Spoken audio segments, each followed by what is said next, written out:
فما آمن لموسى إلا ذرية من قومه على خوف من فرعون وملئهم أن يفتنهم۔ آج سورہ یونس کی آیت نمبر 83 سے بیان ہے۔ پیچھے سورہ یونس حضرت موسیٰ علیہ السلام اور ان کی قوم کا ذکر آپ سنتے آ رہے ہیں 2-3 دن سے۔ اس سے پیچھے اللہ تعالیٰ نے حضرت نوح علیہ السلام کا قصہ بیان کیا تھا۔ اب حضرت موسیٰ علیہ السلام کا قصہ بیان ہو رہا ہے، اور اس میں کل بات ان کی جادوگر جو 70,000 جادوگر حضرت موسیٰ علیہ السلام کے سامنے مقابلے کے لیے فرعون نے بلائے،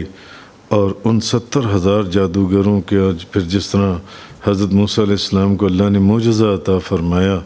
کہ آپ کا عصا جو ہے ایک خوفناک ہیبت ناک اژدہا بنا، اور اس کی کیا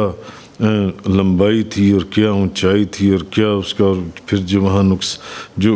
بگدڑ مچی اور 25,000 لوگ اس میں فوت، یہ سارا اس کا ذکر ہوا، جو 25,000 لوگ مر گئے، اور پھر وہ جادوگر بھی اپنا جادو ختم ہوتے ہوئے دیکھ کر حضرت موسیٰ کی اس معجزے کو دیکھ کر اللہ کے اوپر اور اللہ کے رسول کے اوپر ایمان لے آئے۔ یہاں تک بات ہماری مکمل ہوئی تھی کل جون سی ہے، میں نے مختصر آپ سے عرض کیا۔ اب آج آگے فرمایا اللہ پاک نے، ابھی حضرت موسیٰ علیہ السلام کا ہی قصہ چل رہا ہے، آگے چل رہا ہے ابھی۔ اب آیت نمبر 83 کے اندر آگے فرمایا فما آمن لموسیٰ الا ذریۃ من قومہ علی خوف من فرعون وملئهم ان یفتنہم۔ ابتداً موسیٰ کی قوم کی بعض اولاد کے سوا ان پر کوئی ایمان نہیں لایا، بعض اولاد کے سوا ان پر کوئی ایمان نہیں لایا، اور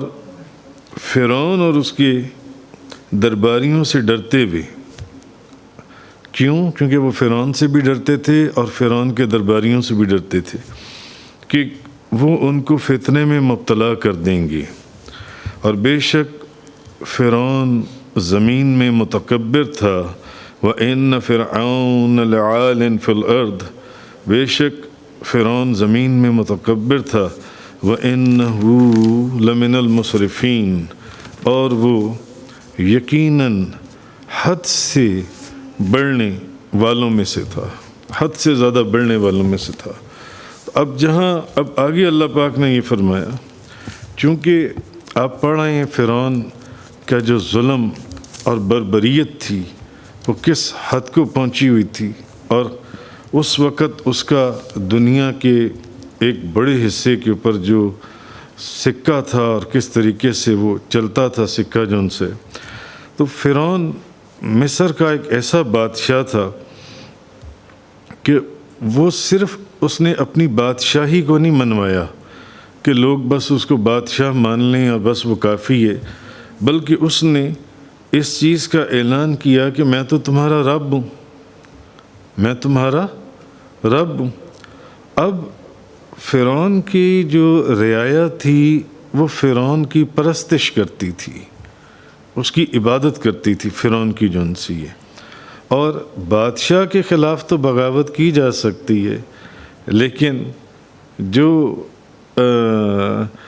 کوئی اپنے خدا کے خلاف تو بغاوت نہیں نہ کرے گا، بادشاہ کے خلاف۔ تو اس نے صرف اپنی بادشاہی کا قصہ نہیں منوایا تھا، بلکہ اس نے اپنی ربویت کا سکہ بھی منوایا تھا کہ میں تمہارا رب ہوں جون سے۔ یعنی رعایا جو ہے ایک، وہ تو اپنے بادشاہ کے خلاف ہو سکتی ہے، مگر ایک پجاری جون سا ہے جو جس کی پوجا کر رہا ہے وہ تو اس کے تو خلاف نہیں نہ ہوگا۔ تو اس لیے اس نے اپنا جو بادشاہت کا محل تھا وہ صرف اپنے بادشاہت کی بنیادوں پر نہیں، بلکہ اپنے خدا ہونے کی بنیادوں کے اوپر جو ان سے اس نے وہ تعمیر کیا تھا، تاکہ کسی بندے کو سر اٹھانے کا موقع ہی نہ ملے کہ بادشاہ کے خلاف تو کوئی اٹھا لے گا سر، تو خدا کے خلاف تو وہ تو سب اس کو خدا مانتے تھے جون سے۔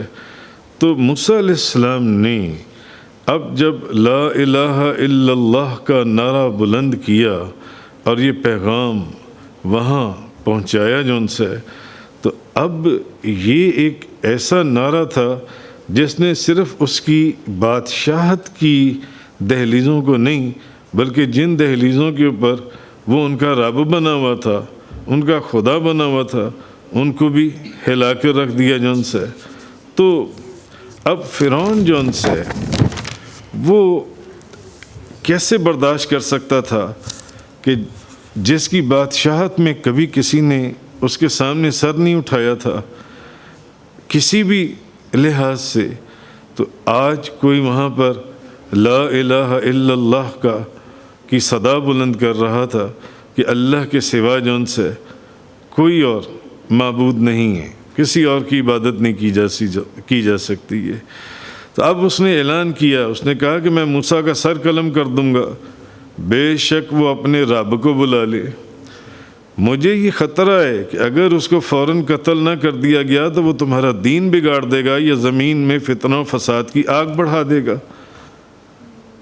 دوسری جگہ پر جیسے کہ اس کا ذکر آتا ہے۔ تو اب حضرت موسیٰ علیہ السلام کے لیے اب کوئی آسان نہیں تھا، اس کی بادشاہت آج بھی اگر آپ ایجپٹ میں جائیں تو ہم نے دیکھا ہے کہ وہاں کے ایجپشنز وہ مسلمان ہیں، مگر وہ فیروز جو اس وقت کے فرعون تھے، وہ ROMs 1، ROMs 2، 3، ROMs 4، ROMs 5، 6، ROMs 7، یعنی ہم نے دیکھا ہے کہ آج بھی ان کی بادشاہت کا سکہ اس قدر پھیلا ہوا تھا، اور انہوں نے اس وقت کی ملکی ترقی میں اتنا کام کیا تھا ان فرعونوں نے، کیونکہ وہاں ایک فرعون نہیں کئی فرعون ہوئے۔ جس فرعون کا ذکر قرآن کریم میں ہے وہ کہا جاتا ہے کہ وہ رامس 2 ہے۔ میں وہاں اس کو بھی دیکھ کر آیا ہوں، اس کی لاش کو جن سے۔ تو کہنے کا مقصد یہ ہے کہ وہ آج بھی وہ مسلمان ہونے کے باوجود وہ کہتے ہیں جتنا ان لوگوں نے کام کیا تھا، حالانکہ فرعون، نمرود، یہ وہ لوگ تھے جن کے اوپر لعنت فرمائی گئی جون سی ہے، تو اب آپ سوچیں کہ اس کی بادشاہت کا سکہ کیسا ہوگا کہ آج بھی میں نے وہاں دیکھا ہے اپنی آنکھوں سے ایجپٹ کے اندر اس کے لیے تعریف کے الفاظ جون سے اس کے ساتھ اس کا جون سے نام لیا جاتا ہے۔ تو اب کوئی آسان نہیں تھا موسیٰ علیہ السلام کے لیے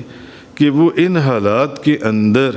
لا الہ الا اللہ کی صدا جون سی ہے وہ بلند کریں، اور وہ لوگ جو اس وقت فرعون کی حکومت کے وظائف کے اوپر زندہ تھے اور جن کی شان و شوکت فرعون کے مرہون منت تھی، فرعون کی وجہ سے ان کی شان و شوکت تھی، جو ان کے وظائف تھے، جو ان کو سرکاری عہدے دیے ہوئے تھے، پھر ان میں جو بھی اس میں چیزیں تھیں، تو اب ان کو ہر طرح کی جائز ناجائز قسم کی فیسلٹیز حاصل تھیں۔ ان کو کیا ضرورت تھی کہ فرعون کے سامنے وہ کھڑے ہوتے اور اپنے گھر بار بیوی بچوں کا مستقبل تاریک کر دیتے؟ بڑا مشکل کام تھا اس وقت جن سے۔ آج مسلمانوں کے ملک میں مسلمان بادشاہ کے سامنے آپ دیکھ لیں جو کچھ ہوا ہے، کیا وہاں ہر کوئی بندہ اس طریقے سے سر اٹھا کر نکل سکا؟ نکلنے ہی نہیں دیا،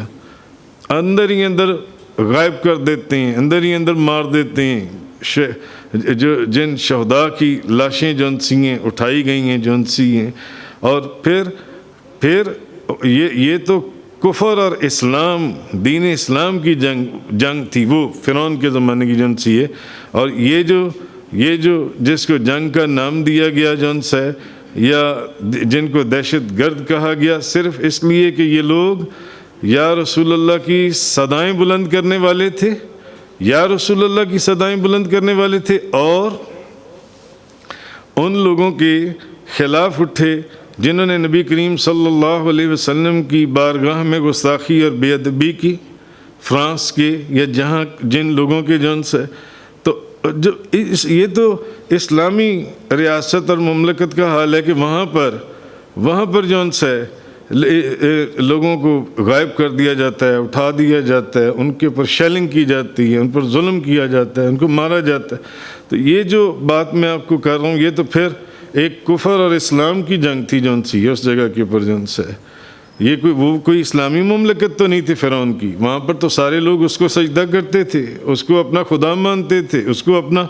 بادشاہ مانتے تھے. ان کو کیا ضرورت تھی جب ان کو اتنی زیادہ فیسلٹیز ملی ہوئی ہیں تو وہ اپنے بیوی بچوں اور گھر بار کو جون سے ان کا مستقبل جون سے وہ خراب کر دیں جون سے، اور جو عیش کے مزے وہ لوٹ رہے ہیں وہ سارے ختم ہو جائیں جون سے. تو اب اس لیے جو قبطی تھے ان کے لیے یہ جو حضرت موسیٰ علیہ السلام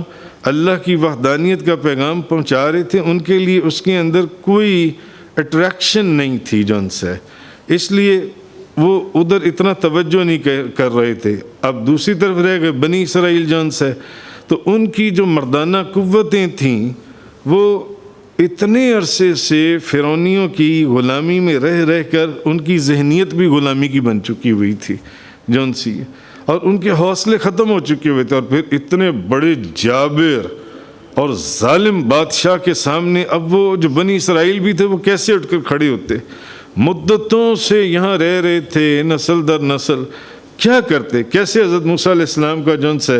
وہ ساتھ کھڑے ہوتے جون سی؟ تو وہ تو عرصہ ہو گیا ان کو اس غلامی کے اندر،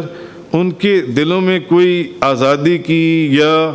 حق کو سمجھنے کی کوئی انہوں نے کبھی کوشش ہی نہیں کی تھی جون سے. تو ان کی زندگی کا مقصد یہ تھا کہ بس زندہ رہو، کھاؤ پیو عیش کرو، زندہ رہو، بس جیسے بھی یہ وقت گزارو، اس ظلم کی چکی میں کہیں پس نہ جانا، جو کیونکہ وہ بہت ظالم بادشاہ تھا جون سے. تو ان میں اتنی ہمت ہی نہیں تھی کہ وہ اس بادشاہ کے سامنے، فرعون کے سامنے حضرت موسیٰ علیہ السلام کے لیے کھڑی ہو سکیں. تو اس لیے آپ کی قوم کے جو بڑے اور بوڑھے تھے، انہوں نے جو بڑی عمر کے لوگ تھے، بڑے بوڑھے جو لوگ تھے، حضرت موسیٰ علیہ السلام نے جب پیغام دیا انہوں نے تو ویسے ہی صاف انکار کر دیا. انہوں نے کہا ہمیں اس دعوت کے اندر نہ لے کر آنا، ہمیں اس دعوت میں نہ لے کے آنا. لیکن جو بنی اسرائیل کے چند نوجوان لوگ تھے، نوجوان لوگ، انہوں نے حضرت موسیٰ علیہ السلام کا جو ہوگا دیکھا جائے گا، پھر ہم جو ان سے نا حضرت موسیٰ علیہ السلام کی اطاعت کا انہوں نے اعلان کیا. جیسے کہ کل کے بیان میں گزرا تھا کہ جب ان 70,000 جادوگروں نے حضرت موسیٰ علیہ السلام کا معجزہ دیکھا تب وہ سمجھ گئے کہ جادو ہمارا ہے، یہ جادو نہیں ہے جس کو وہ پہلے کہہ رہے تھے کہ جادو ہے. جادو ہے کیونکہ فرعون نے کہا تھا یہ جادوگر ہے، یہ جادوگر ہے، یہ جادو دکھاتا ہے جون سے. جس طرح نبی کریم صلی اللہ علیہ وسلم کے دور میں مکہ کے اندر مشرکین نے اور بعض یہودیوں نے، بعض عیسائیوں نے، یہود و نصارہ نے، انہوں نے بھی کہا تھا کہ آپ جادوگر ہیں، معاذ اللہ استغفر اللہ، آپ جادوگر ہیں. تو ایسا ہی یہاں پر بھی ہوا. تو اللہ پاک جگہ جگہ یہ بھی بتاتا آیا کہ محبوب آپ پریشان نہ ہوں، آپ اپنا دل اقدس آپ غم نہ کریں. یہ تو پہلے بھی ہوتا ہے ہر نبی کے زمانے میں، ہر رسول کے زمانے میں جون سے. تو وہ پھر جو نوجوان تھے نا وہ اس میں کھڑے ہوئے جون سے، اور وہ جو نوجوان تھے ان کو فرعون کے متعلق کوئی غلط فہمی نہیں تھی. وہ جانتے تھے کہ فرعون غلط ہے، مگر اس کے سامنے کوئی بندہ زبان نہیں کھول سکتا تھا یا کھڑا کر سکتا تھا. تو انہوں نے سوچا کہ جو ہوگا نا وہ دیکھا جائے گا، جو ظلم کے پہاڑ یہ توڑے گا ہم اس کو دیکھ لیں گے، مگر ہم نے توحید کا جو جام ہے ہم نے وہ پینا ہے. وہ چند لوگ تھے نوجوان جون سی، تو انہوں نے اللہ کی وحدانیت کا پرچم بلند کرنے کے لیے وہ حضرت موسیٰ علیہ السلام کے ساتھ وہ لوگ جون سی نا وہ کھڑے ہو گئے جون سی، اور انہوں نے نتیجے کی پرواہ نہیں کی کہ اب کیا بنے گا. تو ایسے لوگ پھر ہوتے ہیں، ایسے لوگ پھر ہوتے ہیں. ابھی جو وہ آپ دیکھ لیں، پھر ایسے لوگ تھے جنہوں نے نہ ماں باپ کو دیکھا، نہ اولاد کو دیکھا، نہ بیوی کو دیکھا، نہ کاروبار کو دیکھا. وہ پھر نبی کریم صلی اللہ علیہ وسلم اور یا رسول اللہ کی صدائیں بلند کرنے والوں کے لیے اٹھ کر کھڑے ہو گئے جون سے. تو ایسے لوگ بھی ہر دور میں ہوتے ہیں. ہر دور میں انکار کرنے والے بھی ہوتے ہیں، اقرار کرنے والے بھی ہوتے ہیں. ہر دور میں ایمان والے بھی ہوتے ہیں اور جو ایمان سے خارج ہوتی ہیں وہ بھی ہوتی ہیں۔ ہر دور میں جون سے پھر جہاں مسلمان ہوتی ہیں وہاں منافق بھی ہوتی ہیں، جو اندر کی سازشیں کانسپریسیز ان کے وجود کا حصہ ہوتی ہیں، وہ اس کے اندر پڑی رہتی ہیں۔ تو علامہ سید ابو الفضل محمود آلوسی بغدادی حنفی انہوں نے وضاحت کی ہے، اور یہ بھی وہ بزرگ ہیں، میں نے ان کے مزار کے اوپر بغداد میں حاضری دی ہے، ان بزرگوں کی۔ تو وہ اس کی وضاحت کرتے ہیں کہ موسیٰ علیہ السلام نے اپنی قوم کے جو بڑے بوڑھوں کو جب دعوت دی تو انہوں نے، جو بڑے بزرگ تھے یعنی بڑی عمر کے جو لوگ تھے، بڑے بوڑھے جو پرانے لوگ تھے، ان کو جب دعوت دی انہوں نے تو اس دعوت سے ان کا نہ، ہمیں اس میں نہ لانا، ہمیں اس میں نہ گھسیٹنا، کیونکہ کہیں ہم اس کے ظلم کی چکی میں پس نہ جائیں۔ جو ظلم اور وہ قہر کرے گا اس سے بچنا بہت مشکل ہے جون سے۔ اس لیے انہوں نے حضرت موسیٰ علیہ السلام کی دعوت کا انکار کر دیا، اور انہوں نے اپنے ان نوجوانوں کو بھی سمجھایا کہ حضرت موسیٰ علیہ السلام کی دعوت کو قبول نہ کرنا، مگر وہ نوجوان ایسے تھے کہ وہ اللہ اور اللہ کے رسول کے لیے اٹھ کھڑے ہوئے۔ انہوں نے کہا نہیں، ہم نے تو اللہ کی وحدانیت کا جھنڈا جون سا یہ لہرانا ہے، جو ہوگا دیکھا جائے گا، کیونکہ وہ جانتے تھے کہ فرعون ظالم ہے اور غلط راستے کے اوپر ہے، غلط راستے پر ہے۔ تو خیر، تو قوم فرعون میں سے تو جیسے اس آیت کے اندر بھی وضاحت آ گئی کہ چند لوگ ہی ایمان لائے تھے، چند لوگ، جس کی وضاحت تفسیروں میں مثلا حضرت آسیہ فرعون کا ایک خزانچی تھا، اس کی بیوی تھی، چند لوگ اس میں سے ایمان لائے تھے۔ بہرحال اگرچہ موسیٰ علیہ السلام کی رسالت کو وہ لوگ مانتے تھے، لیکن وہ لوگ اس مشن کے اندر آپ کا ساتھ دینے کے لیے تیار نہیں تھے، جو اس آیہ کریمہ کے اندر اللہ تبارک و تعالیٰ نے ارشاد فرمایا، فَمَا آمَنَ لِمُوسَىٰ إِلَّا ذُرِّيَّةٌ مِّن قَوْمِهِ عَلَىٰ خَوْفٍ مِّن فِرْعَوْنَ وَمَلَئِهِمْ أَن يَفْتِنَهُمْ۔ سو موسیٰ کی قوم کی بعض اولاد کے سوا ان پر کوئی ایمان نہیں لایا۔ وہ بعض لوگ تھے بس جو آپ پر ایمان لائے، باقی قوم ایمان نہیں لائی، اور وہ بھی فرعون اور اس کے درباریوں سے ڈرتے ہوئے کہ کہیں وہ ان کو فتنے میں مبتلا نہ کر دے، یعنی کہ ان کے اوپر ظلم کے پہاڑ نہ توڑ دے جون سے۔ وَإِنَّ فِرْعَوْنَ لَعَالٍ فِي الْأَرْضِ، بے شک فرعون زمین میں متکبر تھا، وَإِنَّهُ لَمِنَ الْمُسْرِفِينَ، اور بے شک اور وہ یقیناً حد سے بڑھنے والوں میں سے تھا۔ تفسیر قرآن کا یہ لیکچر انگلش میں سننے کے لیے براہ کرم ڈسکرپشن میں موجود لنک پر کلک کریں۔